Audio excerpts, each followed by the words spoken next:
Hello and good morning, everybody. This October 12th, 2023.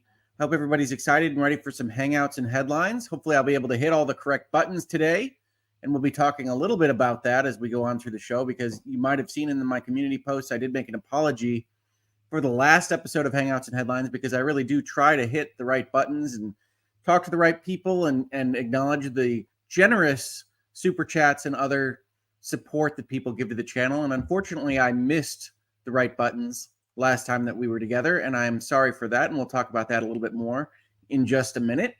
But I'm going to do my best this morning, and hopefully we all have a good talk about fun things that are happening in our lives and are happening in the world and are happening with Disney, maybe. And speaking of the world, I do want to point out that I almost canceled Hangouts and Headlines this week because, to me, the most important news of the day is, of course, the geopolitics and world situation in Israel and Palestine and Gaza. And I think that's the most important headlines out there right now. But I am certainly not qualified nor educated enough to speak with authority or to otherwise direct folks on how to think about that particular issue. And so I almost didn't want to do an episode this week, but I thought this was interesting enough to talk about the Disney Corporation and some of their, let's say, challenges this year, and have that conversation with you all in a space where we're not going to talk about important stuff like politics. So good morning to everybody. I hope you're all doing well. And as we get into it today, I hope this can be a bit of a respite from the real world situations that are happening across the earth. So good morning, everybody. And where are you all, I guess, chatting in from? I've never found the right verb for that. Where are you all located while you sit in my chat today and hang out?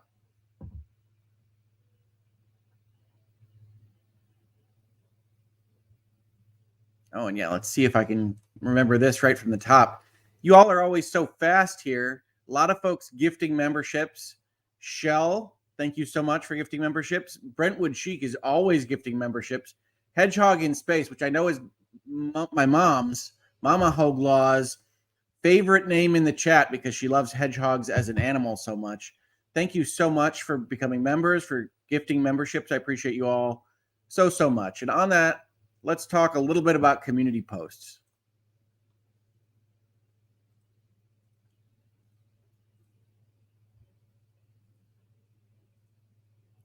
So I'm trying to use the community post feature on YouTube a little bit more. YouTube seems to like it when I do that. So one of the things that we're doing is updating you on things that are happening outside of just virtual legality or the law or business, and are happening a little bit more in my life, especially after the stroke and during recovery. I think we talked about it last time, but maybe we didn't. I graduated from occupational therapy a couple of weeks ago now, so I'm out of all physical rehab on a kind of institutionalized basis. I'm still doing exercises at home. I still need to keep track of that stuff and try to get better. But one of the goals that I had set this year, because I'm a little bit of a crazy person, as I think many of you know, is to try to do a 5K and try to get back to some of my running cadence that I was doing really before this last couple of years, before the pandemic. And so on October 1st of this year, I, along with many members of my family, quote unquote, ran a 5K. And I quote that ran because for the most part, I walked really fast, or fast for me at least. But I did do 5K, 3.1 miles. You can see, if you're familiar with Two Hoegs Are Better Than One, my brother over here. And this is my mom. And to the commenter that asked if this lady was single, unfortunately for you, fortunately for her, no. She is my sister. And while this looks like it might be 4 Hoegs Are Better Than One, it's actually 3 Hoegs Are Better Than One and 1 Johansson, because that's her married name. So, yep, the Hoegs were out in force in Ann Arbor on October 1st, helping me get done with a 5K that I'm happy to say I finished in less than an hour. But for 3 miles, not that impressive of a time. Still very stoked about having done it. After all, it was earlier this year that I got plaudits and applause from my therapist for walking 12 feet. So that was good news. And speaking of other things that have happened in my life, this week is actually my birthday week. And so one of the things that I wanted to do was go and visit the hospitals that I had stayed at earlier this year. And so my wife was very helpful in organizing that for me. And we went and visited both Ascension and Chelsea, the 2 hospitals you heard referenced in the stroke series. And the fundraiser, and they were able to show us some of the things that the funds in the fundraiser had gone to. And we got to say hi and thank you to my nurses and the people that had helped me so much in January and February. And that was really important to me. It was actually as I described it to my wife, a complicated day. I was really happy to be doing it, but it is surreal to be back in those spaces. And certainly the ICU is wildly different looking from a standing up perspective than it is being wheeled around in a gurney everywhere. And so that was really eye-opening. I'm glad we got a chance to do it. I'm hopeful that we'll take some pictures with some of the equipment that the hospital's got because of the generosity of all of you in the community. And so hopefully we'll get to do that pretty soon, but those are not set up just yet. But it's been a very interesting week, believe me. And I wanted to share that with you all because it's important to me, and I'm a little emotional about it. It's interesting to go back into those spaces and just realize how many people are out there just helping others and saving lives and changing people's fates. And I really think that's what they did for me, and I'm so thankful that we were able to do the stroke series and have a fundraiser for those hospitals and those people, and those nurses and therapists are some of the most amazing people you will ever meet. And I'm sad that you don't all get to meet them and enjoy their company as much as I have. But if you did watch that stroke series and you saw the interviews with Hallie and Laura, they were available when I went to see the hospitals, and they had a wonderful conversation with us all. And Hallie herself told me that she was using the stroke series to try to help people understand the process and that it was really helping folks feel more positive about their possible outcomes. And that really means a whole lot to me. So that's my emotional start to Hangouts and Headlines. I know that's why you're here, to talk about strokes and stroke recovery and check your blood pressure, people. That's really the most important thing out of this episode, I'm sure. But moving on just a little bit, let's cover some of these super chats so that I don't forget them later. As an empath or highly sensitive person, says Stephanie Coker, I need to curate my headlines, so I appreciate talking about things other than the war, so thank you. Yes, well, I can appreciate that. It really did seem like it was the biggest news story, and I thought about doing it here and just decided that I wasn't the right person to have that conversation with anybody. So thank you, Stephanie. I'm hopeful this will be a good episode for you and for everybody. Oh, and I already hit the wrong button once. So Akrugi, thank you for the gifted memberships. I know I de-starred one already, so hang on one second. Brentwood Chic says, thank you. Happy birthday, Hoeg. You're an inspiration to all of us. That's an interesting statement for me because I don't feel that way. I've talked to my wife about this. I don't feel inspiring. I've said it in the stroke series. I've said it here on the channel, but I feel like I was given a situation and a job to do, and I just tried to focus on doing what I needed to do every day, and still trying to every day. But I tell you what, 9-10 months in, it's hard to keep up the grind on that. And so thank you so much for saying that about me. I don't feel deserving of it, but I will try to be deserving of it as we go. So the 5K I wanted to talk about. I also wanted to talk about, speaking of Brentwood Chic, I did put in the community post this apology. I forgot to check for super chats at the end of the writer's strike episode, the last Hangouts and Headlines that we did right now. And I really meant it when I said, I am able to do this thing that is such a dream for me, that is such an exciting thing for me to get to talk with folks like you and talk about these things, media coverage, business law, that I couldn't do without your support. I couldn't make it make sense to support my family, to keep the lights on, especially this year when, as you can imagine, it's been such a revenue-reducing year for Hoeg Law and the Hoeg family in general, that I couldn't do it without your support. I just want to make sure that all of you know that I will do my best to acknowledge you. It's so, so important. And the fact that I forgot to hit that button really, really killed me that day. And so I know everybody was super kind in the comments and said, you don't need to worry about it. But I do want folks to understand how important y'all are to me. And the fact that I missed that at least once makes me sad. I want to do better there. So I will continue to try to do that, and I appreciate it.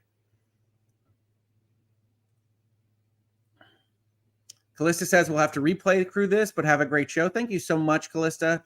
And thank you so much, super chatters and members on the channel and supporters player and Patreon. I can't do it without you. It wouldn't make sense.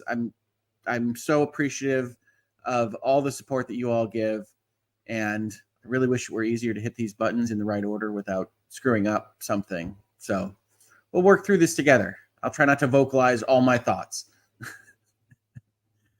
All right. And speaking of that, I said in that apology that I would try to set up some mechanisms to remind myself. We'll have a page like this at the front and end of the video. Hopefully it's not too much. I'm not trying to just troll for support and memberships and super chats. I'm just trying to remind myself to acknowledge the folks that deserve such great acknowledgement. And so I'll have this screen up at the beginning and end of the episode, primarily as a reminder to myself. But if you do want to support the channel, the like button is great. Subscriptions are obviously great. Memberships are great. Super chats are great. Play or Patreon. If you wind up liking this content, hopefully after we get to a little bit more content and not just me talking about stroke recovery, please do hit any of those buttons, do any of those things. Every single little bit helps make this work, make this space work on the internet. And I'm pretty proud of it. I'm pretty proud of the community we've built. Reasonable minds differing, certainly, quite often, honestly. And recognizing the humanity in those differing viewpoints and having these enjoyable conversations together makes my day. Makes all of this worth it. And I really appreciate the support from all of you making it happen. All right, everybody. So let's see here. Hedgehog in Space says it's okay to miss sometimes. Ask Rob how many times he forgets to unmute. I do have a lot of unmute issues, certainly. And it's interesting to see on like the podcasts I do, right? I did Bitcast. I do Sacred Symbols Plus with Last Stand Media. I sometimes do Defining Duke. You'll see me in various places pop up, I think, especially as the Microsoft Activision Blizzard King deal seems to be coming to an end pretty soon. Might be even tomorrow. So we'll see when that happens. If it does, I'll be happy to get it done with, certainly. Not as happy as the people actually involved in the deal, I don't suspect, but it does happen that that playlist is the longest on the channel, and it will be nice to put a capper on it at some point, certainly. Loa S, KOTC, BMOTU, aka Brit. Remember, I'm always watching you. You can never escape the Lord of all he surveys, King of the Cosmos, benevolent master of the universe. Ah, I see. Okay. Thank you, Brett. I really appreciate it. And I did want to specifically apologize to you who put in the super chats that I missed last time. Akaruki, who gifted subs. King of Chickens, and either Christopher Lambert or Christopher Lambert, depending on the pronunciation that person prefers, who are the super chats that I missed last time. And I will be doing my best to not do that again. We'll see how I do. But it's an interesting morning. I'm happy to be back. I was gone for the 5K, and then afterwards, my brother decided that it was a good week to take me out to celebrate the end of therapy. And so we just went to a cabin in Michigan, and we played board games, and we watched terrible free television. And it was a nice relaxation for the first time in, 9 months, really. So it was wonderful that my brother did that for me. And it was a great time, and I'm glad that we got to do it. All right. Kelly approves of Britt's new name. So there you go, Britt. Hedgehog in Space says, to quote Titanic, excuse me, it's been 84 years with that Microsoft deal. And now they owe a lot of taxes. Well, they're going to fight that. Yes, there's a news item that the U.S. federal government has said they owe like $30 billion in taxes. They're definitely going to fight that. Generally speaking, when you have a difference of that high or significance, there's a major discussion point in the interpretation of one or more tax rules. And they're not always as obvious to either side as they probably should be when you're talking about that amount of money. Best board game of the vacation. That's a great question. We started playing the Arkham horror card game, which has you as like 1920s detective investigators figuring out what's going on with the cultists in Arkham and whatnot. And that was really enjoyable. I have to be honest. My brother kicked my butt at every competitive game we played. So I brought a set and he brought a set, and we had a whole car full of board games that we took to this cabin. And for the most part, the cooperative games went a little bit better, but he was just relentless in kicking my butt. It's interesting because a lot of people like to have kid gloves and talk to me very gently this particular year. And sometimes that worries me or bothers me. And my brother is not one of them. My brother's like, "What? You're fine. You can take a loss like this." And he just was relentless in beating me at basically every board game. So he's a smart guy.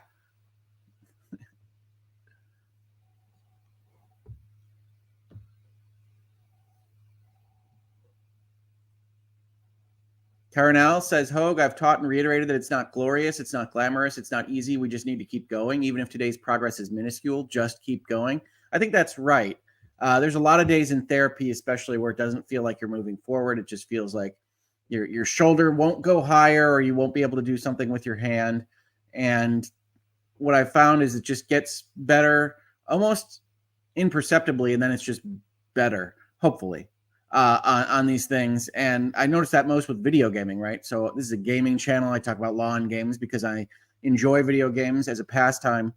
And when I started out in March, I couldn't do anything with my left hand at all. I couldn't play video games at all. And now, as of this last couple of days, I've defeated my first tier 5 nightmare dungeon on Diablo 4, which, if it sounds like a random set of words, I don't blame you, but we're getting there. We're doing pretty good in the end game of that particular software product. And while my hand is not perfect, it's really, really close to where it was before. And that's really nice to feel. Ardo says, free TV, that is one ancient way of entertainment. Well, in fairness, it was like Google TV or Google Pluto TV. It was an internet connected television with like Starlink satellite internet at a cabin in nowhere, Michigan. And so we were watching things that we hadn't watched in a long time, certainly since my stay in the hospital, to talk about free TV. And so that wound up being a lot of Storage Wars, which might be a show you remember. Generally speaking, we were looking for background noise, right? We're all used to living in houses with our families that tend to be a little bit louder than quiet. And so we were looking for background noise that wouldn't otherwise distract us from whatever we were playing. And so that wound up being Storage Wars. Just because, thank you for being a member for so long. Hoeg, you have inspired me to mind my brain more. Increased headaches have sent me to a bunch of great doctors and things are improving. Hashtag migraines. I am so glad to hear that. One of my favorite things, favorite and a little bit sad at the same time, is that I've been getting DMs and messages and emails and comments of people who have gone and had their blood pressure checked or gone to the doctor or realized that they were having a stroke earlier than I certainly would have, and have gotten treatment much more quickly because of the stroke series, because of the conversations we have here.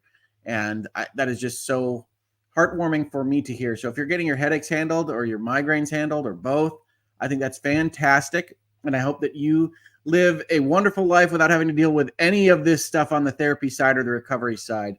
Thank you so much, Just Because. Cookie Mon Steve says, we have faith, and I'm hoping a certain level of understanding that some of these things happen and aren't intentional. Things get better. Oh, yeah, no, they're definitely not intentional. Me missing super chats and memberships, no, I don't like doing that at all. I hope to never do it, but sometimes it happens. Britt, no need to apologize to some crazy person like me. Hey, thank you for being a member for so long, and thank you for all of the generous super chats. I will absolutely apologize because I couldn't do this without you. So thank you so much.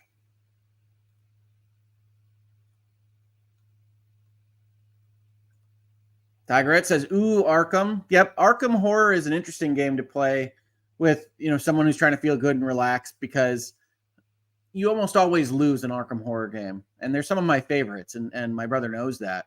But we were no exception. We lost pretty good. The world was subsumed in darkness. I can't remember exactly how. Tentacles, I think. Shadow tentacles.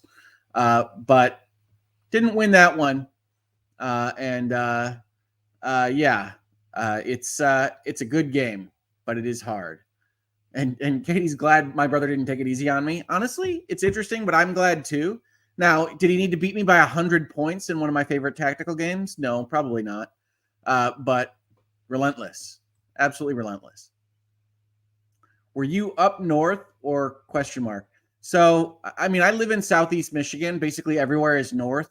We were north, but not up north, right? There's a conversation that we have in Michigan about what entails up north. I usually think of it as north of Lansing, and we were not north of Lansing.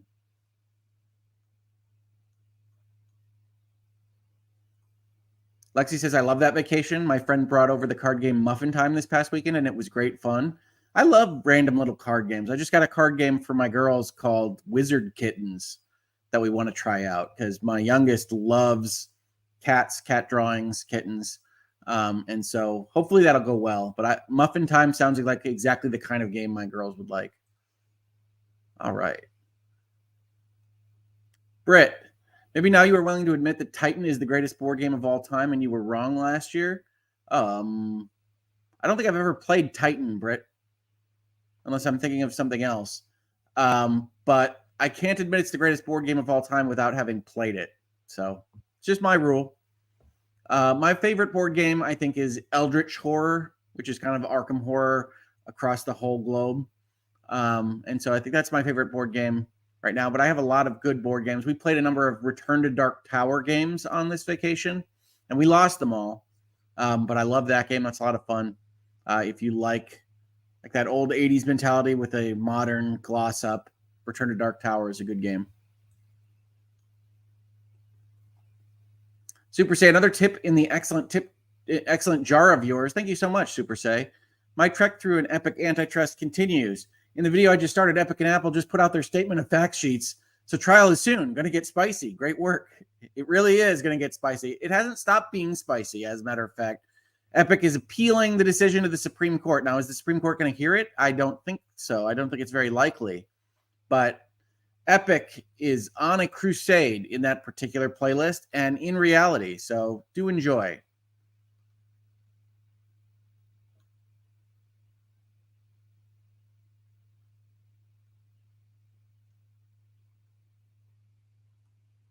Rain Man, thank you so much for gifting memberships here. I love to see people doing that. That's really very helpful. And I'm glad to see people enjoying being members here, seeing the little emojis we've got. I'm thinking potentially of doing members only streams. Emily D. Baker was kind enough to invite me to hers yesterday night to see how it works, to see what she does there. And so if you would all be interested in that at all, I'd be thinking about doing it. Now, the one thing I would say is I probably wouldn't be talking about anything that would make a Hangouts and Headlines or a virtual legality in that space. I'd be trying to just talk about things that may be related to me or my life or games, specifically actual games, not the business of games or the law of games. So let me know in the comments or the chat if you think that would be interesting. Just trying to think of different things to do. And obviously having a 6-month break in the middle of the year from doing videos has put me behind on a number of the things that people that have supported the channel through Player and Patreon have purchased. So I want to get those done, and I want to make sure that people get the sponsorships and other credit that they deserve for those. But after that, I may be changing the tiers up. And one of the things that might be changed is we might do a members stream. Unstable Unicorns, Here to Slay, and other games by this company are really fun. You know, somebody got my girls Unstable Unicorns while I was in the hospital, and they enjoyed the heck out of it, and they brought it to me in the hospital. Now, I will say, when I was on the drugs they had me on, my brain was not at full power. It was not moving terribly fast. And so even playing a game like Unstable Unicorns in the hospital was difficult for me at that time. But they really love it, and I have played it once or twice, so good recommendation, eh? Lots of board game recommendations in the chat. Thank you so much, everybody. I think that's fantastic. I love board games. And if you're familiar, I've mentioned the game Final Girl in this space a number of times. It's a solo board game, which is not generally something that I like at all, but it's my favorite solo board game ever, and it might be one of my favorite board games ever. And it's really worked for me this year as something that I can play and enjoy. They're having a Kickstarter for season 3 right now. So Final Girl is a game that lets you play as a victim in a horror movie that tries to save other people and then ultimately defeat the villain before the end of the game. And so it's divided into movies and killers. And so each season has 5 different sets of movies and killers. And this one is the 3rd season. And so you can kickstart that right now if you want to get in on that for, I think, a reduction in price for the earlier seasons as well. This is not a sponsored video, although, hey, Van Ryder, Final Girl, if you want to come in and check it out, happy to talk about Final Girl more often. I love it very much. But if you're interested, check out the Kickstarter, season 3. Very cool. Very cool. Brentwood says yes to member streams. A number of people think that would be a good idea. So Hoeg goes random member streams, please. Like, I just say whatever pops into my head. I don't know if that would be entertaining, but maybe. Kelly says, was lovely to see you in chat last night. Yeah, I wanted to stay longer, actually. I had a family thing come up in the middle of that stream, but it was really nice to see how Emily operates, what she does in that space. And, you know, in my opinion, she's one of the best at all of this. And so it's always good to get that opportunity to go and learn from people that are honestly better than you at something, right? That's been my whole career, really, is going and learning from senior partners at my firm and people that I respected. And that hasn't changed in YouTube land. Emily D. Baker is fantastic at what she does.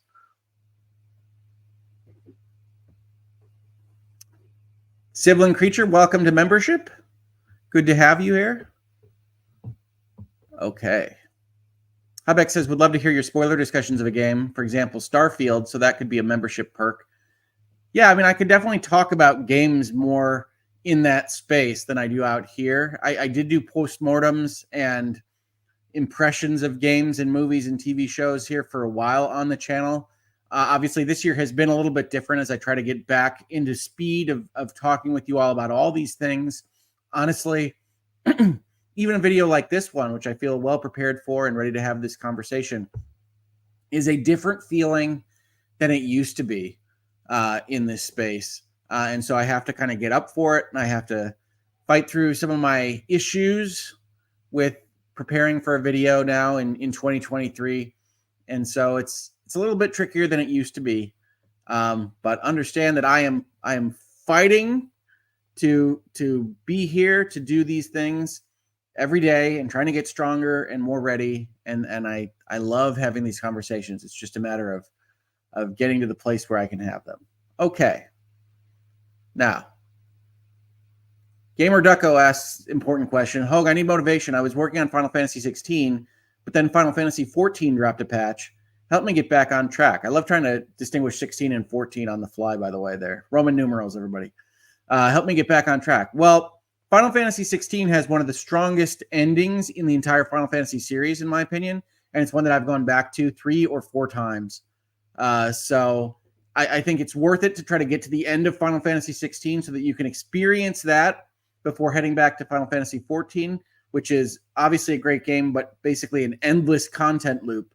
So 16 has an ending. I recommend getting to it, see the credits, see what everybody loves so much about it, and then go back to 14. That is my motivation recommendation for you. KS Girl Friday says, today is my birthday, and I'm really enjoying spending it with you. Rick, how about movie watch videos?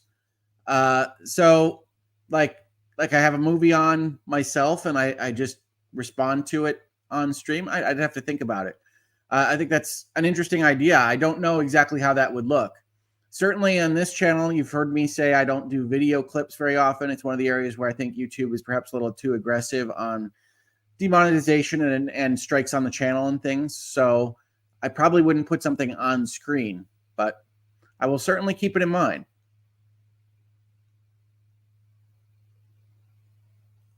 Mary says, Alita does the read the chat for members only stream. It's fun, and we all get to say something, and it's real-time chat. Oh, okay. That is fun. It's I can just read it out completely. That would be interesting. Sardisms, hey, speaking of Final Fantasy, which should I go back to? The Final Fantasy VI Pixel Remaster or Final Fantasy VII Original? I love the Final Fantasy VI Pixel Remaster primarily, not because of pixels, but because the orchestration is new. So Final Fantasy VI has some of my favorite music in the history of video games, and now you get it with a full orchestra.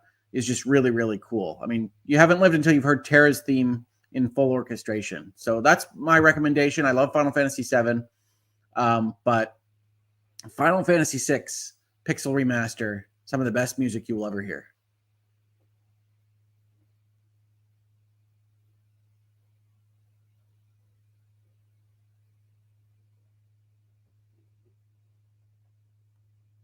Sardism says, I know other streamers who do watch-alongs. Basically, you put a timer up and queue up the movie so people can keep up in sync with you and discuss real time with no infringement. That's how I would imagine doing it, is you just have it on somewhere else, and then you kind of time yourself with somebody. I don't know whether I could pull that off or not, but it's certainly something to keep in mind. Love it. Thank you. Legal Bites is in the house, says it is fun to do the talking with chats live. So I'll have to check out Alita's members onlys too, see what she's up to.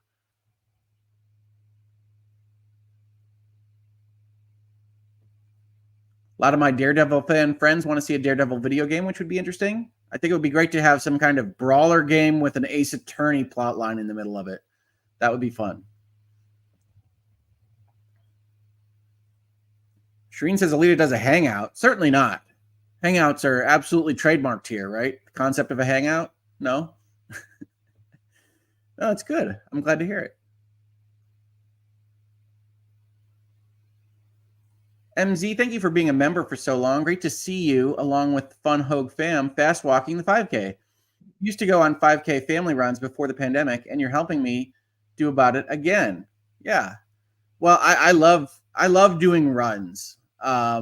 I may not look it, but it was one of the things that I really enjoyed doing and planning for myself in the before times. Before pandemic, I started doing runs, I think, in like 2012, 2013, encouraged by my sisters primarily.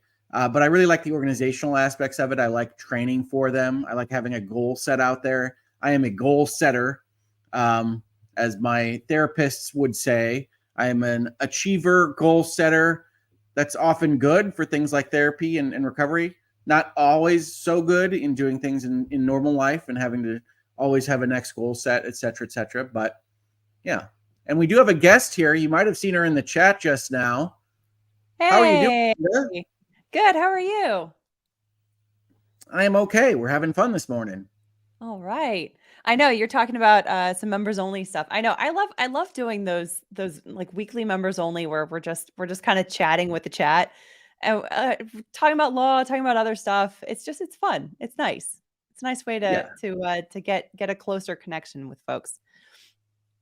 So yeah, I mean, conversational, I can totally understand. It was one of those things where when I started the channel, well, first of all, when I started the channel, most of these buttons didn't exist, right? I think one thing that people don't necessarily realize is that we're constantly learning new interfaces and new buttons and new options because all of these platforms are constantly changing things. Yeah. And so I do try to follow you all in the legal space online because you always have great ideas and are doing different things with different buttons. Likewise. But at the end of the day, I had started the channel with the notion that I probably wouldn't do anything behind a paywall because I wanted to get more educational stuff out there. And it was you all that essentially made me realize that's great, Rick, but you can put non-educational stuff back there. And while I sit here and say, I don't know who would want to chat with me about nothing, apparently there are at least a few people who want to do that. So we might wind up adding that. Yeah. And also, I know I've said this before, but on the subject of 5Ks and runs, I'm always open to be a running buddy if you want to in a future race. Well, I mean, again, running is probably a little bit too generous for what I was doing, especially during this last race, but whatever your pace is your pace. My family specifically selected one that was running a marathon, a half marathon, a 10K, and a 5K on the same course at once because the sweep time would be so slow for the 5Kers. It's like, yep, I appreciate that. That's good. But no, I finished my 5K in under an hour, which was all I was aimed at. Nice. And not super fast, awesome. But not horrible. I mean, okay, but like, just remember where you were on like January 1st. Oh yeah, no, I was getting rewarded for 12 feet. not And like so 9 months later, you're running a full, like a, running or jogging or run walking, like however you want to put it, you are going for a full 5K. Like that's a huge accomplishment. Like whatever your pace was, it doesn't matter. You have reset like what your goal pace is and what your metrics are for like what to shoot for. no, I appreciate that. No, I'm proud of it. I just every time somebody says I ran a 5K, I'm like, well, We can all agree you there you wasn't you much ran running. you ran it. There may have been certain spurts of walking in between. That's fine. I think there may have been certain spurts of jogging in between, but no, you're all very generous. No, in all honesty, my mom was along for this, and I had promised that I wouldn't leave her, which I did, but only because my brother showed up, and he was walking with her. Then I was way ahead, and he came up to visit me, and then poor mom was left back there, and I couldn't tell Tom to leave. So it was quite the interesting morning. But no, it was gorgeous. It was October 1st. Oh, So it was really perfect. pretty here. It was warm for October. It was sunrise. Most of these runs that you do, folks, are really early in the morning.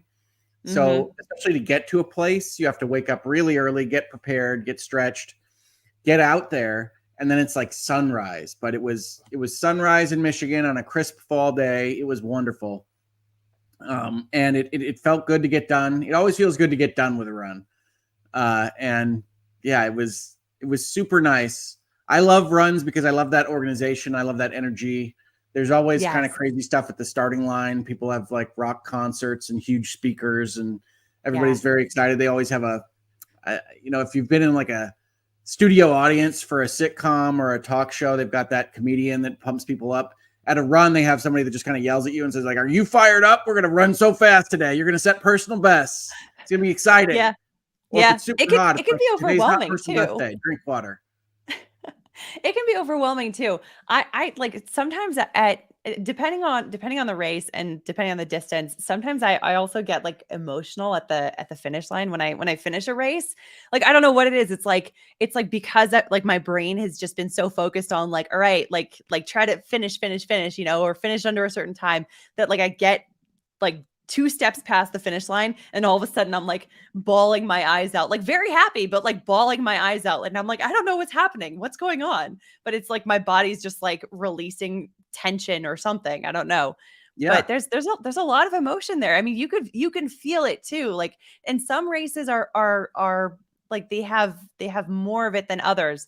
That's one of the reasons why I love running Disney half marathons, because people will have signs along the way, and not, I mean, that's common for any half or full marathon, or a lot of other shorter distances too. But with Disney ones, it's like people are dressed up in character. People are dressed up in character while running. Like it's just it's fun. It's fun. Like there's this energy that kind of is it goes to 11 at those races. Yeah, no, it's like a party. It really is. Yeah. And that's one of the reasons that I started doing them more often, is I really liked that. It almost feels like an old school field trip kind of vibe, because you got up so Yeah. early in the morning. You don't quite feel right that early, and you get up to it, and yeah, the run has your adrenaline going, and that'll last, at least for me, maybe a mile. And then Mhm. you get into the weeds, you get into the long distances, and yeah, I remember when I set foot on the finish line of my half marathon, it was like an explosion of whatever the heck my body was doing. But yeah, it's super super emotional. Yeah. Yeah, it's crazy. So no, I would absolutely love to do a run with you at some point. This was really kind of late in organization. My sister, Yeah. to understand how my sister operates, she texted me one Saturday morning at like 7 in the morning. I think it was the Michigan Wolverines football first game. So I wasn't thinking about it at all. She's interacting with me. She's asking me if I want to do a run. And then at some point I say, "Well, what would it cost?" And then she goes away for a while, and then the dots come up and says, "Nothing for you. I just bought it." And I said, "No, I didn't agree to it. I just asked what it cost." And she said, "No, that was you agreeing." I said, "Okay, fantastic." And then we set that up, and it was basically the same time that I knew I was going to end therapy for the year. And so we just kind of planned a whole, this is a change in life, next phase kind of thing. Nice. For That's that awesome. weekend. Yeah, no, it's been great. It's been interesting thinking about what's next and getting back into videos and law, and making the budget work and the finances. I know EDB yesterday and her members only was talking a lot about taxes at the end. So this is the extension deadline for taxes in the United States. That's And so, right. like her, I'm on extension because I could not get my taxes done by April 15. And so we're doing that now. Very much fun for You everybody had a few involved. things going on. I did have a few things going on. I have a lot of excuses this year, but I don't like making them. Fair. And so we're doing the taxes. Lots of fun stuff here in October, birthday week. Speaking of emotional, visiting the hospitals where you had brain surgery and had your life saved, and the therapists who are like the best people on earth. That was an emotional day for me that I wasn't really expecting to be that complicated, but it's certainly interesting to go through all these things. And Mrs. Hoeg Law was there and fantastic as always, helped put together care packages. She's a wonderful person, as I know all of you already know, but she wanted everybody that gets into inpatient therapy as a caregiver to have a blanket and some of the things that she was missing when she was at the hospital. So she prepped care packages for every bed in the place. So we came with a cart of 24 care packages. Amazing. And help give them to the hospital manager. I almost said hotel manager. It's not a hotel. It's the worst hotel ever. No, it is. It is the worst hotel ever. But they were super thrilled with that. They talked about the machines that they got from the fundraiser. And you guys will be happy to know that the physical therapy inpatient at Chelsea Hospital essentially bought what we're calling a big video game Nice. with that sponsored money. And my wife thinks it's a fantastic thing for them to have purchased from our fundraiser in particular. But we joke that it's a video game, but it's an acuity vision occupational physical thing with like lights, and you have to punch them. And sounds like a video game. Well, a lot of therapy is game playing. So makes especially sense. Therapy, I have a lot of like tiles that I had to manipulate and a lot of pegs I need to put it in holes in specific ways. And it was a very interesting thing to learn. And therapists are fantastic people. And I'm so glad that we were able to fundraise things that are going to help so many folks because of you in the community. They're going to help so many people. And the stuff that they got at Chelsea is going to be used by all the therapy groups. And they're so excited. And honestly, we had people come up to us that weren't there when I was there. Therapists and nurses and people that were just almost tearing up, crying with thanks about how wonderful you all are to help make that money for those hospitals. So I wish you all could have been there with me, but it was certainly a lot. It's amazing because it's like when we've done these things where we've raised money together for stuff, and it's always a great feeling when you see the numbers go up, but seeing what they've actually used with it is also amazing, and even more amazing, I would say, because it's like something in the real world that is tangible, that you can see that it's like, this is something that exists now here in this place that is being used by these people because of the generosity of this whole community. It's awesome. No, absolutely. And you can see Hallie, my physical therapist, who I interviewed as part of that stroke series, was so excited to show me some of the things that she got and how she uses them for her therapy patients right now. And it was fantastic. It was overwhelming, honestly. I know you've heard me say this before, but they treat me way too kindly. It's like, it's all you guys. And I really appreciate everything that you've done for those hospitals. Man, awesome. But I will say, Mrs. Hoeg Law is an incredible person. She also can be a bad influence because she's the reason why I have all of these candles in my office. Oh, those are the ones you saw for our video game session. Yes. My wife likes to decorate for video game releases. So it was great when I was there in February and the Harry Potter game had come out. She bought all of those hanging candles, and in the basement had hung them up and then had the whole theme party for Harry Potter and everything. And so I remember I was like, ooh, I need these. I need these for Halloween. And then we were even talking about like the floating keys. And I've been on the fence about that one. I actually decided, I was like, I'm gonna hold back. I'm gonna hold back on it. But I had to get the candles. I have them here and I have them over our dining room table. And it is 100% because of Mrs. Hoeg Law. I think we only took them down like this month. We had them up since February. So Now's the time to put them up. Well, you know, I think like most things, we set up decorations and then they last for a while, and then we take them down. Yeah, that's fair. That's fair. That's why I like to get an early start on them, so I can feel like they've been up for a long time. And then by the time that, I mean, that's why like Christmas in the Bites household often starts like early November.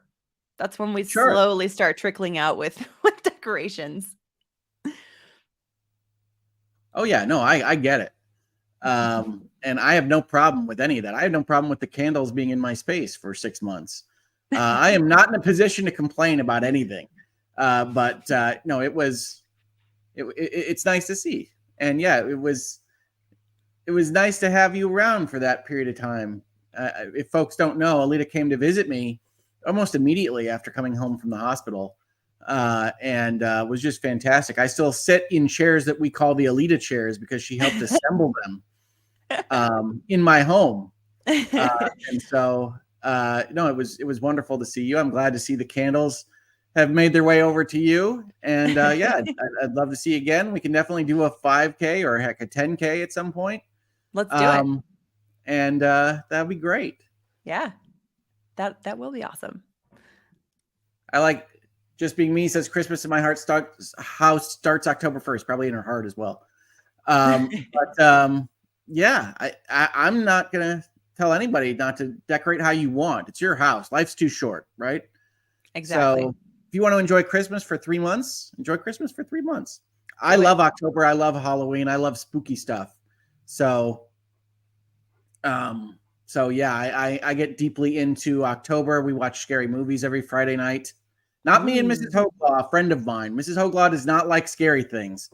So a friend of mine and I watch scary movies and spooky stuff throughout the month of October, and we have a good time doing it. That is What's certainly your favorite scary movie? My favorite scary movie? Yeah. You're gonna like ghost face me here, are you? Okay. My favorite scary movie. I like existential dread. So like my favorite of the big budget scary movies is probably Annihilation. Okay. Because it's very much focused on kind of dread. I don't love jump scares or gore. They don't do much for me. So I tend to focus on things that are psychological in nature. Okay. I was gonna say I can do psychological thrillers because it's like a puzzle for my brain, but I can't, like, I remember trying in college to watch the first Saw movie with my roommates, and like within 10 minutes I was like, nope, I gotta go. I gotta get out of here. You guys can sit here in our dorm and watch this. I'm leaving. I'm leaving. But other than that, it's like my version of Halloween is like the Disney and Martha Stewart kind of end of the Halloween spectrum. Yeah. But logical thrillers I can do. Yeah, no, I get that. Yeah, I think we talked about that. You don't love scary movies. Yeah. My favorite is, maybe something like Triangle or other things that involve twists and spookiness. I was just recently watching American Horror Story, which is way not in my wheelhouse usually because it's ultra campy and over the top. But I really like the first season of it. Murder House. Connie Britton from Friday Night Lights, Mrs. Coach. I can't recommend it as objectively good to anybody here in chat. But if you're looking to be spooked out, it's a pretty good season of television. It mostly makes sense, which is not something I can say for all horror. All right. Makes sense. All right. Now, who wants to talk about the real horror? Disney's stock price. We got lots of excitement here. Let's do it. Speaking of Disney Halloween. That's right. So let's see if I can get the scrolling correctly here. So I was already thinking about talking about this because it was hitting close to video games, and you could see it in the second headline on the thumbnail. But Disney's going through a lot of tumult right now because, frankly, they are having trouble with the post-pandemic world of making money in things like theme parks and their streaming service, and they're re-evaluating what their company is. And so this Hollywood Reporter article came out, I think it was yesterday. Yep, yesterday. And it says that they're essentially trying over on how they make Marvel television for Disney Plus, which I thought was really interesting for a number of reasons. One of which is the Hollywood Reporter is a trade. It's focused on the business of making movies and television. So one of the things you'll see here is that this is closer to the hit piece side of the spectrum than kind of the puffing piece. But because Disney is such a big player, you'll also get a lot of language in, as we see here in the subheadline, excuse making for Disney, talking about how they did all this during the pandemic quite often, and that they're resetting now to what is a more traditional TV business model, which also goes along with what the Hollywood Reporter would generally advocate for, right? They talk to the studios. They're a trade periodical for the studio system for Hollywood in general. So you get this kind of both sides now version of an article like this that says, oh, Disney made a lot of stupid choices and look how silly they were being. But also, it was during the pandemic. So Disney, you're fine. But also, they're going to make TV like we make TV now, too, because that's the smart way to do it. Right, everybody? And so it's a really interesting article. It didn't take long to see the problem after Marvel Studios' Daredevil Born Again paused production in mid-June during the writer's strike. Fewer than half of the series' 18 episodes had been shot, but was enough for Marvel executives, including Chief Kevin Feige, to review the footage and come away with a clear-eyed assessment. The show wasn't working. Now, this is a kind of crazy paragraph for anybody that follows these things anyway, because generally speaking, you don't have the executives of the company making a show or movie or anything else wait till half of it had been shot to take a look at the footage that they'd been shooting. That's not the ideal. No, and this is going to be treated a bit like a revelation for Disney and Marvel, that like, oh my gosh, we should use showrunners and maybe we should think about what the story is going to be before we start filming it. But obviously that's not a revelation to anybody looking at it from the outside, and it's not a revelation to other businesses, right? You don't generally expend $150 million before deciding what it is that you're buying. And so some of this is written like, aren't they silly people over there at Disney? And I think the other context for an article like this that people should remember is that Marvel kind of came out of nowhere, especially in 2008 to, when was Endgame? 2018. And some of the studio system, some of the people that weren't getting those Marvel bucks, weren't Iron Man money, weren't getting Endgame, and were having their movies not get as much money or not get as much attention as they thought they deserved, don't love Marvel and Disney just rolling in and taking over the entire Hollywood sphere for so long. And so some of this is a little bit enjoying the failures of a studio that came in and had immediate success. Yeah, I hear echoes of Martin Scorsese in Yeah, in his big criticism that he's like, it's not cinema, it's not film, it's a roller coaster ride. Yes, he is one of the most vocal critics of the Marvel success. Now, he is releasing a 3-hour movie this coming fall that he's also defending on the grounds that people will sit and watch binge TV for longer than that. So, I mean, he's an interesting figure in movies, certainly. Yeah. The Daredevil revamp is the latest in a series of growing pains for Marvel Television. It's released more than 50 hours of TV programming after creating a small screen division from the ground up during the pandemic. You see, again, this language a lot. Through it all, the company has skewed the traditional TV making model. It didn't commission pilots, but instead shot entire $150 million plus seasons of TV on the fly. It didn't hire showrunners, but instead depended on film executives to run its series. And as Marvel does for its movies, it relied on post-production and reshoots to fix what wasn't working. They'll fix it in post. Marvel's pretty known for that. Even though they remain, along with Star Wars titles, the most watched shows on Disney+, Marvel series have recently faced a number of creative challenges and cries of diminishing returns from critics and audience metrics, causing a major shift at the studio to make TV shows the more traditional way. And thank you, chat, for reminding me that I left the chat on screen. Don, I'm going to put this up there because thank you for the super chat, but I'm going to remember to take it off because you are reminding me to take it off. So we're going to do those things together. Look at us. Look at the teamwork here in the chat, Alita. Isn't this amazing? Makes the Hangouts dream and work. headlines, folks. Marvel series have recently faced a number of creative challenges and cries of diminishing returns. Just read that sentence. But I think it's interesting because one of the things that's happening at Disney that we'll talk about is that Disney has lost a lot of its stock value, right? So here's Forbes.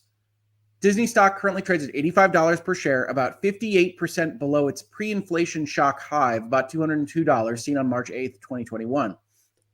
The sell-off has been driven primarily by Disney's streaming business, which faces multiple headwinds.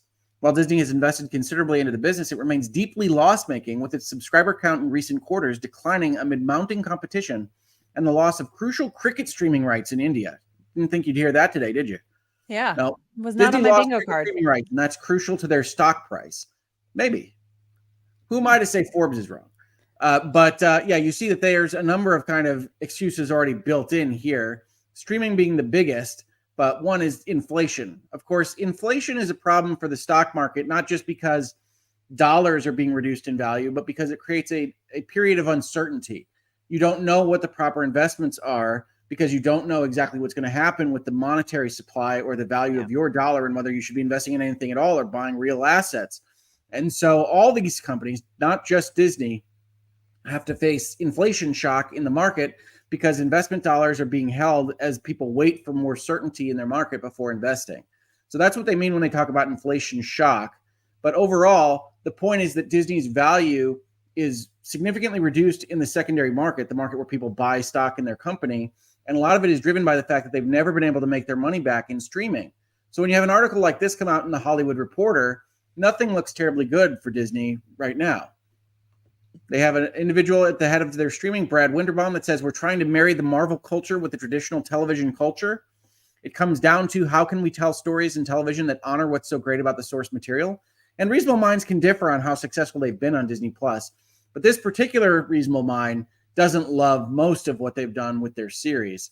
I like WandaVision enough, but it didn't have an ending, which probably goes with some of this article here where they didn't understand what they were making while they made it. Secret Invasion was terrible. I like Hawkeye. Moon Knight has the same problem as WandaVision. It kind of goes halfway and then changes to a completely different show. She-Hulk, I only watched a few episodes of because I wasn't really interested in a comedy from these makers, and it didn't turn out to be what I wanted. Falcon and the Winter Soldier is god-awful. I'll just say I will say that in this space. If you love it, good for you. I'm not going to tell you you're wrong, but I really, really don't like Falcon and the Winter Soldier. Yeah. No, I feel like Loki was the last one that I saw, but I know I saw the Hawkeye show as well, and I think that was afterwards. I enjoyed that one. She-Hulk, I watched one episode, and it's bad because it's like you would think that me as a female attorney, there would be a lot that I would identify with because that's what the main character also is. But it certainly helped, yeah. I felt like I couldn't empathize with the character at all. So I was like, I don't really care what happens to her. So I after like an episode, maybe no, I think it was just one episode. I fell away. So and I think after that, I didn't see Moon Knight. I saw Falcon and the Winter Soldier. It was I kind of felt like I was like watching it just to check the box, which is not what you want to be doing with your time with any kind of content, with any kind of entertainment. So anyhow. The quality is like falling away. Reasonable minds can differ. I mean, they certainly have spent a lot on the production value on a number of these shows, but I don't know that they've ever really thought about what it is that they intend to make. Loki season 1, ends with a long exposition sequence, and I really just didn't wind up loving that experience. Now, I've seen the pilot to season 2. I'm thinking that they might have it a little bit more ready to go this season, hopefully, but it's way too early to say. Marvel plans to keep some scenes and episodes from their Daredevil project, though other serialized elements will be injected, with the current producers becoming executive producers on the 2-season series. Those who work with Marvel on the TV side have complained of a lack of central vision that has, according to sources, begun to afflict the studio's shows with creative differences and tension. TV is a writer-driven medium, says one insider familiar with the Marvel process. Now, we've talked about this in this space a lot. This flag here, one insider familiar with the Marvel process, is about as weak of a source as you can name in this context. It's anonymous. It doesn't even say they work for Marvel. Familiar with the Marvel process can be basically anybody that works with them, and isn't terribly useful as a quote. So it's interesting that like TV as a writer-driven medium is not something that you necessarily need to source, period. But if you're going to source it, it's not terribly useful to source it from an anonymous insider familiar with a process. The next quote isn't illuminating either. Marvel is a Marvel-driven medium. One hopes that this insider is not a writer for that little idiom. But I think what they're trying to say is that they have never focused on writing TV shows. And you'd think that movies are also a writer-driven medium insofar as stories are important. But I think what Marvel has found is that their intellectual property is more important than their story. And so they were trying to bring that to television, and it just wasn't working out for them. You see that they had issues at Moon Knight, where the show creator and writer quit. And then they had issues at She-Hulk Attorney at Law, where the developer and writer was sidelined once the director was hired. And then you see excuse making again. Production was challenging with COVID hitting cast and crew. And you see another during the pandemic here. But basically, this is an article that summarizes all the issues Marvel has had throughout all of its production processes, and that it's ditching everything that's been done on Daredevil to bring in new people. This change was felt most severely on Secret Invasion. Kyle Bradstreet, a writer and executive producer on USA Network Emmy winner Mr. Robot, which I highly recommend. Mr. Robot is excellent. Had been working on the scripts for Secret Invasion for about a year when he was fired after Marvel decided on a different direction. See, it's a common refrain in this particular article that they did that a lot. Enter new writers to crack the story. So far, so normal, at least by Marvel's creative development standards, but details are murky. What happened next in the summer of 2022 debilitated the production as factions became entrenched and leaders vied for supremacy during Secret Invasion's production in London. Oh, geez. It was weeks of people not getting along, and it erupted, said the insider. And this is where you kind of feel like this article is where the gloves are coming off, right? I mean, like, this isn't probably news to Hollywood Reporter, and they might have even done short form articles on this kind of thing. But putting them all together here is really painting a picture of a kind of dysfunctional Marvel and Disney setup. All to lead to, as it moves forward, Marvel is making concrete changes in how it makes TV. It now has plans to hire showrunners. Gao's post-production work on She-Hulk helped Marvel see that it would be helpful for its shows to have a creative through line from start to finish. You don't say. Right? You mean like a vision of the end when you start? Yeah, no, I mean, this paragraph is designed to read that way. Yeah.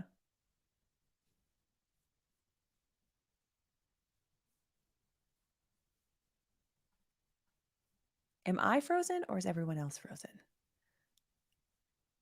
Is it me?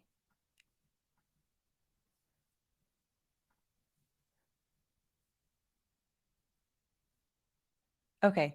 Hoeg is frozen. Rick is frozen. Okay.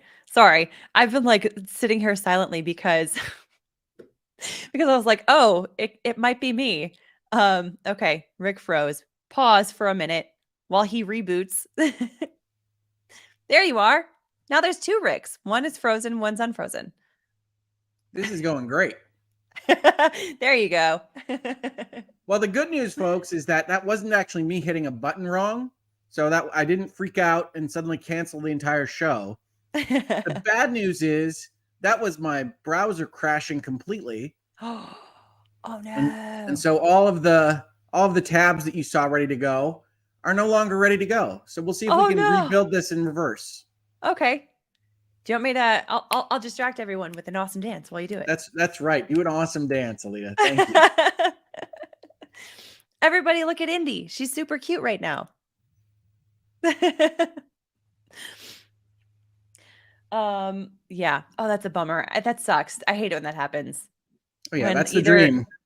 Either the internet craps out or the browser just that's why I often like ahead of time will save them into folders on my browser just to make sure that I have like quick access to stuff just in case, because I feel like I've run into all kinds of problems like that. But yeah, bummer. I like this comment. It's just designed to give me the Marvel experience, right? I had an ending. I had other articles ready. They're gone now. We're going to try to put this together on the fly. Nice. We'll see how we do.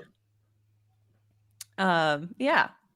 Oh, there's a question. Judy, you got this with Brady's Indy. She's a mix. She's a chocolate lab mix is basically what I say. She's probably like mostly chocolate lab, but then there's something else. She was a street puppy when we got her. So if you can believe it. But yeah. Shireen, yeah, I do know these issues very well. I feel like I deal with this kind of stuff all the time on my streams, especially with like for whatever reason, the internet that I have right now, it tends to crap out on me during live streams. I'll freeze up all the time, or just all kinds of things happen. It's like I feel like every other live stream almost at this point. I've never had the browser completely explode. Yeah, that is kind of a unique one. Tigerette, do you bring Indy out on runs with you? Yes, actually I do. It's easiest when I can actually like let her off leash. So when there's like a woodsy area or an outdoorsy kind of area where nobody really cares. And thankfully there is an area like that by us where we can actually pick up a lot of miles. So especially in the last, I want to say like the last month or two, like month and a half, maybe I've been taking her for like 3 to 5 miles with that. So, which is great because otherwise she's got a lot of energy that she kind of needs to burn. So, yeah. And then she can socialize with other dogs that are wild dogs that might be friendly, might not be friendly. And then also other people who are running and walking and are completely surprised that there is a dog that is running directly at them, not realizing that she's just playing with them. So that's always a fun experience, is like trying to explain to people in another language, like, no, she's just playing. She's not going to attack you. I promise. Sorry. So yeah. The good news is that many of the highlights have stayed. Good. That's also good. So Shireen, Alita showing Hoeg how we hang out on Legal Bites member streams. Yeah, this is literally what I do during my member streams. Is I'm reading the chat and I just answer each one. It's fun. It is totally okay. I appreciate the help, Alita. Yeah, no problem. I mean, you've helped me when I have panicked because an entire stream got somehow taken down and I was like kicked out of the stream. Like these things have happened as well. I think you recall singing Barbie Girl on one of those. I don't remember that, but I believe it probably. I can believe it happened. I'm not going to make you sing Barbie Girl. I'm a Barbie girl in a Barbie world. That's fine. I can still sing it. We got Alita and Rick talk about the Barbie movie. What a stream. Nice. Sherry says, winging it makes the best streams. It makes it the most exciting, certainly. I have adrenaline. Like, all definitely right, does. We'll figure this out. Right? Yeah.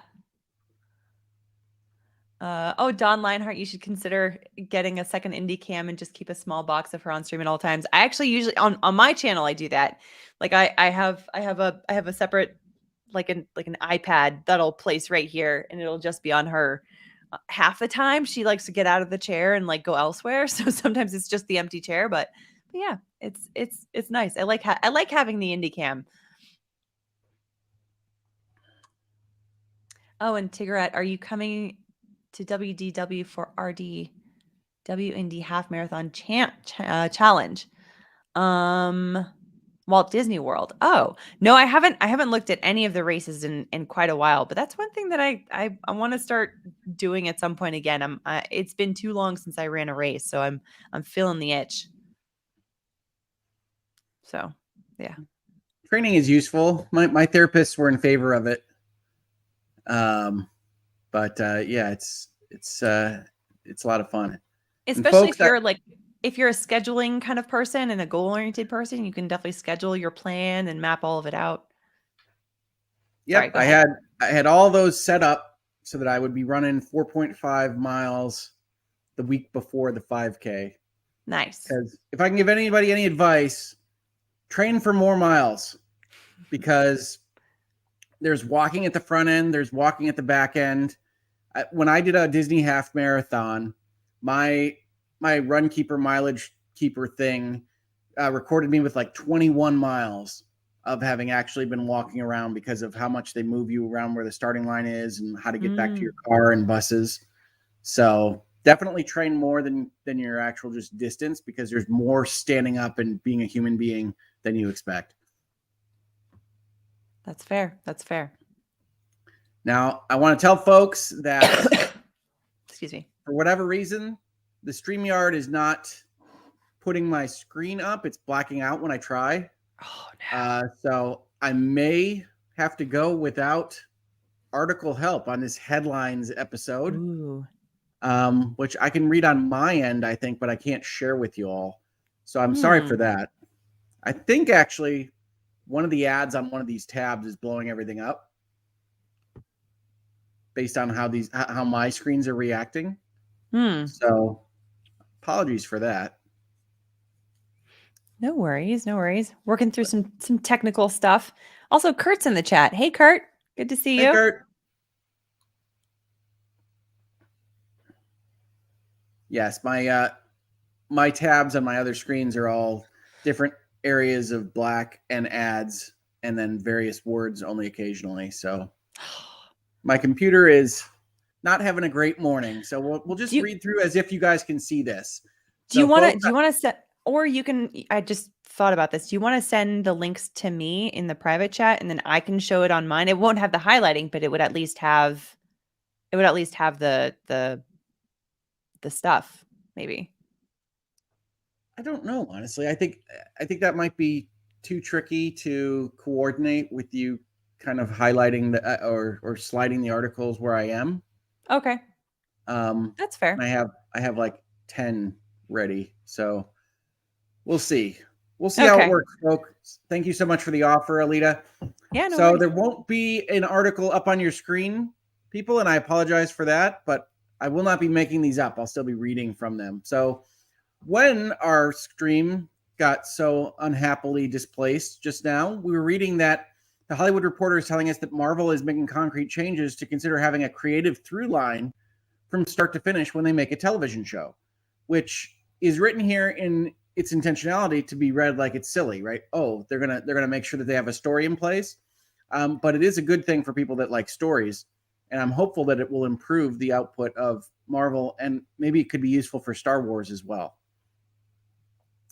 We need executives that are dedicated to this medium, says Winterbaum, who you remember is the head of streaming, that are going to focus on streaming, focus on television, because they are two different forms. I think that quote's probably taken slightly out of context. I think that's as opposed to comic books or movies. But suffice it to say, Marvel is going to be making television, or they say to the Hollywood Reporter, they're going to be making television like everybody else does, with a showrunner, a show Bible. Showrunners will write pilots and show Bibles. The days of Marvel shooting an entire series from She-Hulk to Secret Invasion, then looking at what's working and what's not, are done. So we'll have to see. The proof is in the pudding, as they say. But Marvel and Disney are going through growing pains, spending too much money to bring in too few subscribers, and they're trying to figure out what's wrong. I mean, having good storytelling is usually a good thing that people look for with any kind of content, any kind of medium. That's usually the case. Yeah, I think so. And certainly writing has been suspect on these things. As I said, part of my problem with WandaVision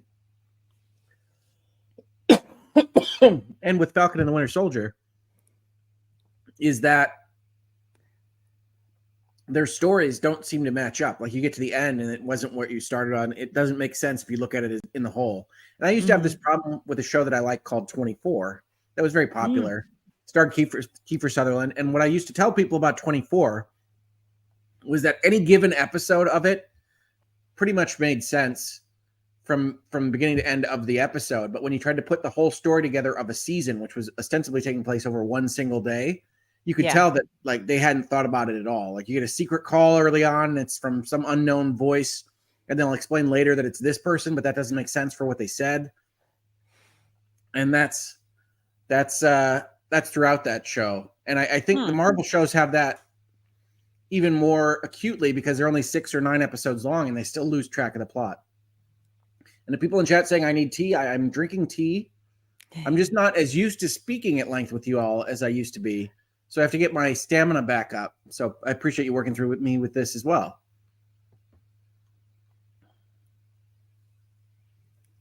Chrissy says 24 was just Kiefer shooting people in the knees. He did do that a lot.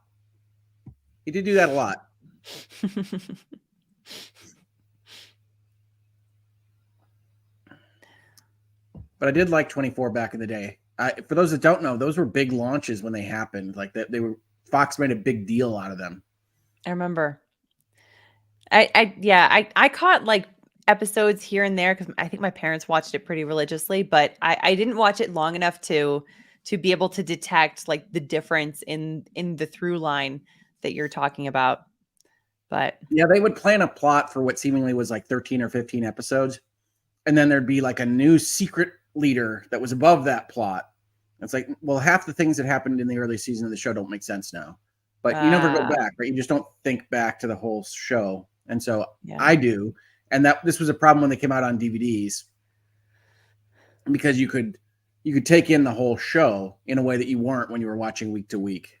Yeah. I mean, that's the thing is I wonder if they were like, well, who's going to remember this a month from now if they're just watching it once and they're like without anticipating that there would be a development in technology later that people would be watching it in a completely different way.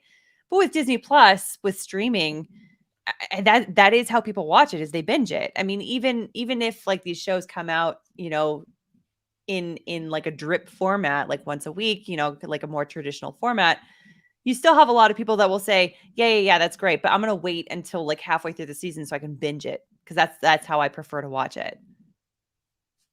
Yep. And I think a lot of people do. But yeah, 24 would sometimes make up plot lines because they had to have all the characters doing something. This is famously known in season 2 as when Kim gets attacked by a cougar in the California mountains. Not an old lady. They exist also in the California mountains. An actual mountain lion. And because I didn't know what to do with her for a period of time. And that's what TV used to be, folks. The thing that always kind of made me laugh about a show like 24 was like, when I think back to like an hour of my life, I'm like, I am not doing nearly that much. Like even at my most productive, like when did these people say for this hour, I'm going to stop and have lunch? Like I'm taking Jack a Bauer break. doesn't eat. He does occasionally nap. I don't know about you guys. I had my second coffee. I got to go to the bathroom. Like, you know, like those kind of moments that are very human. I always think about those in a lot of these movies and TV shows, but like, especially a show like 24, where it's like every single minute was ostensibly documented that I was like, when did they go to the bathroom? They're on a different plot line when he does that. One of my favorite tricks that 24 does is that they do those simultaneous screens where they show like what all the characters are doing. And then very often they'll have like somebody coming out of a bathroom during those scenes. It's like, oh, we just missed that. Okay. Yeah. Thank you, President Palmer. It's good to know you're a human being. But now for Rick Reviews 24 season 3. I highly recommend 24 season 1, 2, and 5. Okay. Your mileage may vary on other seasons of 24. Dragon's Angel says only 6 episodes per season is fluffing stupid. It's just not enough time to tell a decent story and usually lose the plot by episode 3 or 4. It's just not good. I think that 6 episodes has worked in other formats like British shows. And so I'm surprised to be in full agreement with you here, which is to say that I think Marvel and Star Wars have really suffered with 6 episodes. They can't get going enough. I think it's one of the reasons Andor is so good is because they gave them, I think it's 13 or 14 episodes. And so they could really kind of go slow and take their time with character development. And clearly they did have a story for Andor. And I think that's why it stands out as the best Star Wars show by far. But 6 episodes is short, definitely.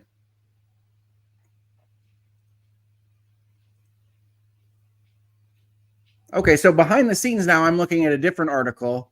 And this is one of the reasons I wanted to talk to you all about Disney today. And that is that Bloomberg in Business Week put out an article earlier this week called "Has Bob Iger Lost the Magic?"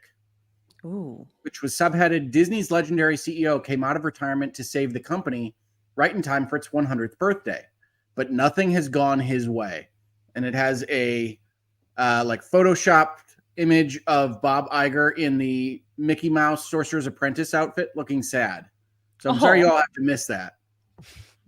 But it's a paywalled article.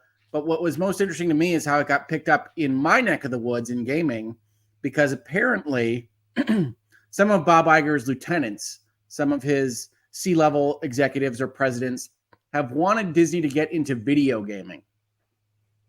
And for those of you that don't know the video gaming space that well or don't know Disney's relationship to it, it probably makes sense to you to say, hey, yeah, Disney has a lot of great intellectual property. Why don't they have a video game arm? Because video gaming is one of the most profitable industries on earth. It's more profitable than movies and music, for those that don't know. And the answer to that is a little bit complicated, but Disney has tried to be in video games a number of times, most recently with the Disney Infinity product and Avalanche Studios that helped make this Toys to Life game where you would buy little Disney characters and they would go into little Disney worlds and you could build those worlds up and play as different characters in different worlds. And it was moderately successful, but not as successful as they wanted it to be. And so they shut down the whole thing. Disney stopped making video games entirely, saying effectively to their investors, we know what we're good at. We can put audiovisual materials on screens of various sizes, but we're not good at interactive gaming. And so what they did is they took their intellectual property and then licensed it out to other people. Most predominantly early on, they licensed it out exclusively to Electronic Arts, a company that makes FIFA, makes Madden, makes sports titles, makes Need for Speed, and has made other large intellectual properties of a sort in Dead Space and Mirror's Edge and some other things that you might have heard of. But they're a very big publisher, not quite as big as Activision, which Microsoft is currently purchasing, but very big. And they gave the Star Wars license to Electronic Arts for 10 years. And you may have seen a Virtual Legality episode that I did that talked about Disney revoking that exclusivity to give Star Wars to other people. So there's currently a Ubisoft Star Wars game being worked on. And Star Wars has appeared, I think, in other places that are escaping me right now. But that Electronic Arts isn't the sole gatekeeper for. And so it might come as a surprise to hear that one of the companies that the lieutenants at Disney have told Bob Iger to consider purchasing is Electronic Arts. But one of the things I wanted to talk to you all about is that while that might be surprising because Electronic Arts effectively failed at delivering enough Star Wars products for Disney to be happy, it is often the case that when you work with somebody like that closely enough, and Disney might have been unhappy with Electronic Arts, but they did work closely with them, that kind of closeness can lead to an acquisition or a merger in the future. Because one of the things that the bigger company can think is they have a lot of good parts, but they aren't being managed properly. And so while I think Electronic Arts failed Disney, Disney could be looking at them and saying they have a lot of good software developers. They've made successful products. Most recently this year, Jedi Survivor released and was very successful. That was released by Electronic Arts. They lost their exclusivity, not the right to make Star Wars games entirely. And Disney might look at this and say, well, why are we licensing it out? Why are they getting the bulk of the money when we should be getting the bulk of the money? It's our intellectual property. And Electronic Arts is a company that we know well, but just needs new management. So it's a possibility. But I do think it's unlikely because Bob Iger is said to be non-committal about a potential deal. So what I wanted to talk to you all about today in Hangouts and Headlines was the fact that it makes a whole lot of sense for Disney to want to get into gaming because gaming is so big. Disney has tried to be in gaming multiple times and failed internally. So they'd be looking at new tool sets to get into gaming outside of what they've already got in the company. But Electronic Arts may not be a great fit because they don't have their own products that are super popular outside of sports right now. And Disney most recently had a breakup with them, essentially. They had a relationship that was at best fractious and at worst kind of hostile. They had exchanges of PR that we covered in Virtual Legality. But the actual reporting from Bloomberg, as reported on by Games Industry Biz, because Bloomberg is behind a paywall, is that Disney is reportedly looking to acquire Electronic Arts or a company of a similar scale as a way back into games publishing. Electronic Arts is also known in this space for discussing potential acquisition plans with Disney last year, as well as NBC Universal, Amazon, and Apple. Now, these aren't confirmed rumors, folks. And everything that is reported right now from both Bloomberg and from Games Industry Biz, where I'm reading this article, is effectively just kind of regurgitating those rumors. But Electronic Arts is thought to be thinking of selling itself to one of these big tech players. And certainly with Activision being sold to Microsoft, it appears to be an area of consolidation in the video game industry. And a lot of folks believe that's because the game companies themselves are undervalued for the profits that they can deliver to one of these big tech companies. So it's no surprise that a media company like Disney would also want to get involved with those kinds of conversations. But it does mean that there's potentially a lot of competition for somebody like Electronic Arts from companies that have more money and more available cash on hand than Disney. Disney's a big company, the biggest media company on earth, but the biggest media company is not remotely as big as the biggest tech platform or other company that might be looking to purchase Electronic Arts. The other side of this is that Disney hasn't had success in the past. And so what we see in other places are things like IGN, a video game focused website, and Forbes saying, oh, this would be a bad idea because Disney doesn't have success making video games. And if you take up Electronic Arts, they won't have success with just more and bigger tools, and Electronic Arts won't be able to make their own stuff. So these articles are very interesting on that score. I think ultimately, when you look at questions like, could Disney buy Electronic Arts? The answer is undoubtedly yes. And people say, well, they don't have enough cash on hand. One thing that's important to note is although Microsoft bought Activision for cash, they had the money in cash to pay for Activision, which is somewhat ridiculous. I think somebody just has $70 billion.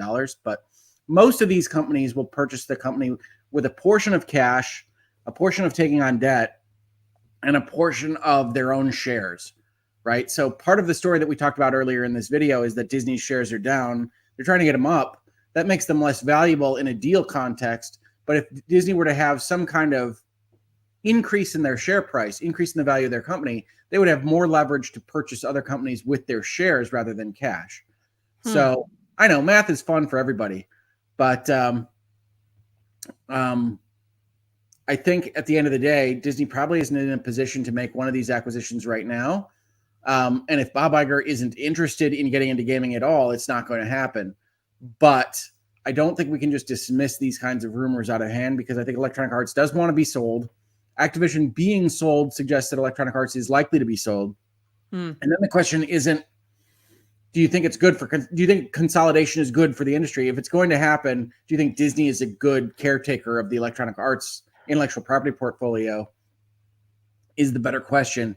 And I think the IGNs and the Forbeses of the world are perhaps a little bit too conservative about what needs to happen for most of these companies to survive in whatever the market looks like for media consumption in the future, right? And Disney licensing out its properties is working. There's some free-to-play games that I really like MotorStorm, I think it's called, and Disney Dreamlight Valley that are using the intellectual property in a way that I think is going to make that company a fortune.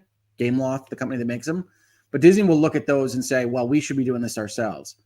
And I think it's a big possibility that they will ultimately decide to do it themselves in the future. Will they do it with Electronic Arts? I don't know. Will they do it with a different company? I don't know that either. But a lot of these articles that you're reading on this particular topic are a little too dismissive of the possibility that Disney could get into one of these situations. And Bob Iger, whether you love him or hate him, is definitely known as an acquisitive CEO. He's the one that purchased Lucasfilm. He's the one that purchased Marvel.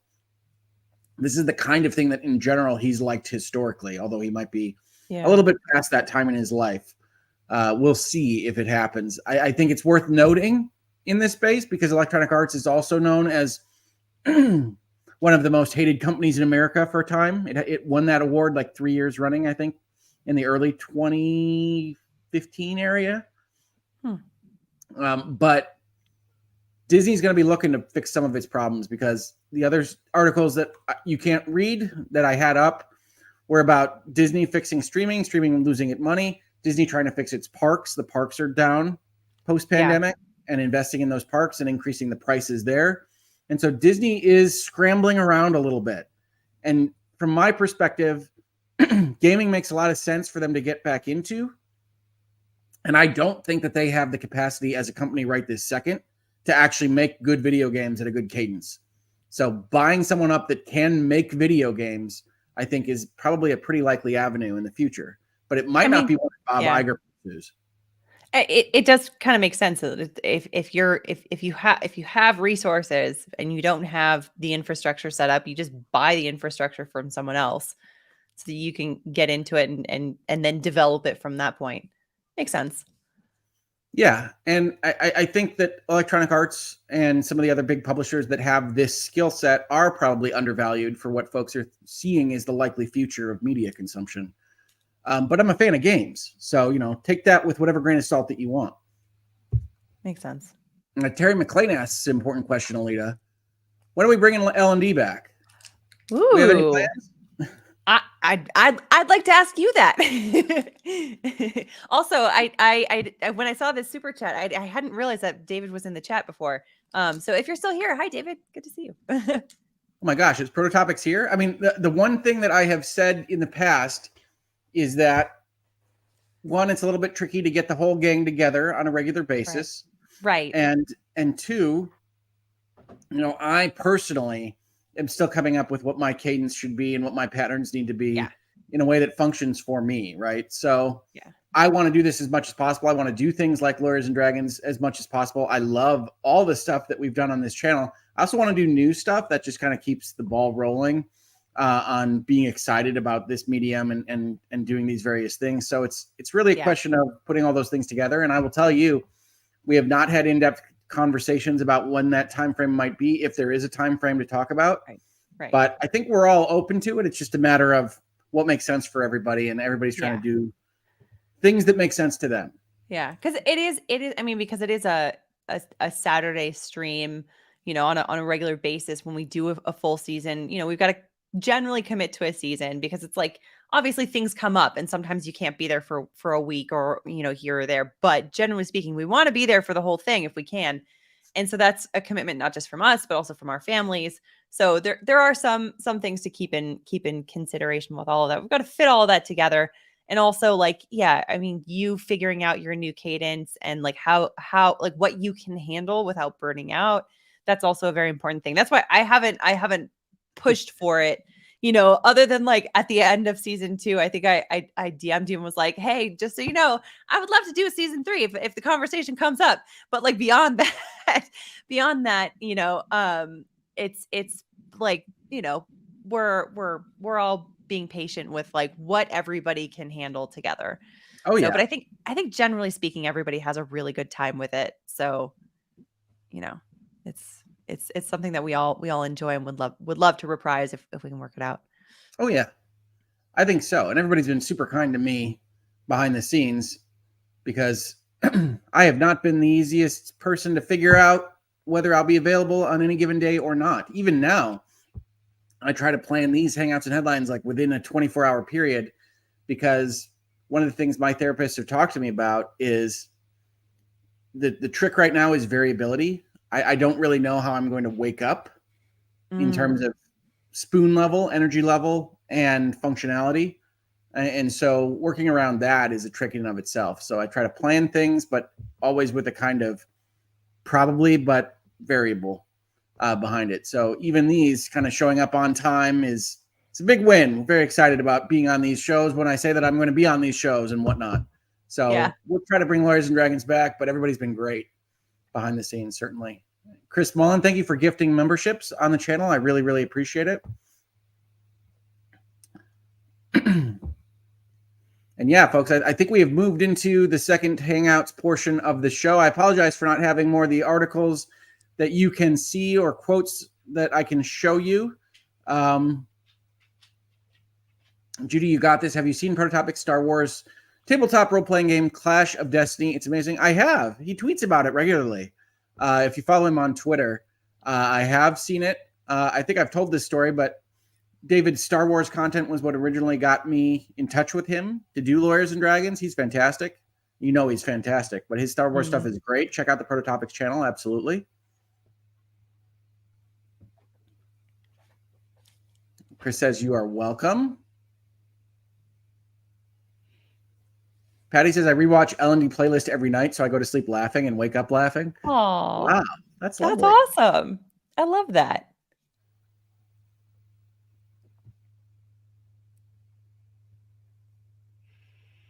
Shireen says, thank you, Alita and Rick, for being here today. I really needed this today. You wouldn't believe it. Aw. I'm more than happy to be here, Shireen. Thank you for being here. I'm sorry that things are tough.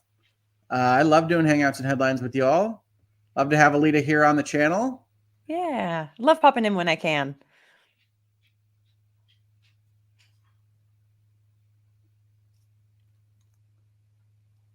Just scanning through the chat here. So, yeah, folks, let me know what you think about Electronic Arts. Let me know what you think about Disney or 5Ks or anything in between. I think it's a really interesting topic. The video game industry is going to get more and more attention in the near future because it's clear that the companies are willing to sell, and there's a lot of cash and money out there for companies that are either in the gaming industry already or adjacent to it, like technology, like software platforms.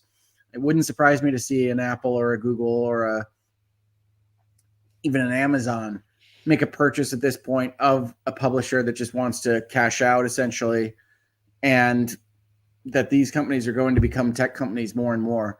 Now, you don't have to love that. You don't have to think that's a great idea for your video gaming, but I do think it's a reality that we're going to be looking at, certainly. Makes sense. Ardo says he's playing Baldur's Gate 1 while listening. Old school. I like it. I like it. Heck of a year for video games, certainly. And the 2023 Game of the Year is going to be crazy, either on this channel or elsewhere. But Baldur's Gate 1 is a classic, so enjoy, Ardo. Nice.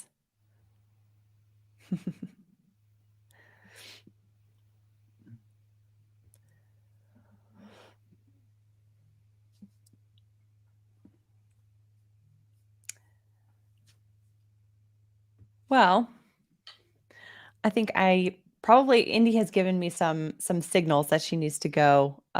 She's got to go outside. So I probably should head out, but this has been wonderful to be here. So thanks so much for having me, Rick. Oh, no problem, Alita. Thank you so much for coming. And yeah, I'm going to be ending the stream very shortly. So I got the reminder page kind of up. It's clear that the StreamYard is having trouble because it's only showing like half the slides. But I just wanted to make sure I got to the super chats and the memberships and everybody else. If I missed any, let me know. I'm going to try to go through and make sure that I have said all the ones that are in the various tabs here. Marvin, I think while I was gone, with a very generous super chat, browsers can usually restore a previous session. It would be in history. Can you perhaps save it? I have not done that in the past. So I'll look at the various buttons after the stream. I haven't had to deal with this problem before, so I will try to restore it. But I think it's really StreamYard is not talking to the screen properly, even when I try to bring it up. So it may be a situation where you have to just restart the whole system. Yep. Restarting the computer would take a minute, believe me. Yep. I've had to do that during a stream. That sucked. Yeah, never fun. And I think I did hit everybody. Again, apologies for missing a number of them during the last Hangouts and Headlines. I'm going to try to keep these remember slides up so that I keep everything in front of me and we get all the proper acknowledgments for all the people that make this channel possible. Thank you so much to my friend Alita at Legal Bites for coming over. What do you got going on at Legal Bites, Alita? I am working right now on a video about Trevor Bauer and his Me Too accuser. Oh yeah, we talked about that. That was one of the last things I did on your channel before. Yeah. So they just settled last week, and all kinds of information came out. He came out with a video statement that went viral, and then she did a couple interviews afterwards, which is just crazy because that normally doesn't happen in a case like this. So there's all kinds of information that is available to analyze. And it doesn't look good for the accuser. Let's just say that. But I'm working on a video and it's going to be coming out in the next few days. So hopefully sooner rather than later. But yeah. Yeah, Shireen makes a good point here. How does it feel, Alita, to crack open the Menendez case again for the entire world, huh? Yeah, it's been nice. It's been nice. It's been, on Mondays. So for anybody that doesn't know, on Mondays I do a series called Classic Trials. And the first trial that we started with like a year ago is the Menendez trial. Been doing it once a week in like 3 to 4 hours. I think the longest one was like a 5-hour stream. But basically doing it in smaller segments so that we can kind of work our way through it.